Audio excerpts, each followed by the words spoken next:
من بانياس الناشط السياسي عمار وحود. أستاذ عمار، في بانياس كيف هو الوضع؟ الو. نعم أسمعك، أنت على الهواء.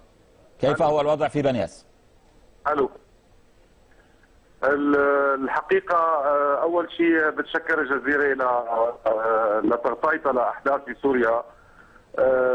نحن بلاكم ما بنسوى شيء، عرفت شلون؟ شكرا لك كثير.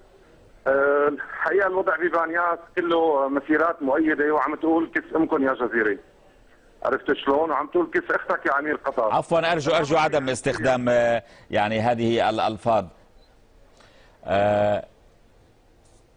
عمار وحود، الوضع في بانياس هل يمكن ان تجيبني عنه؟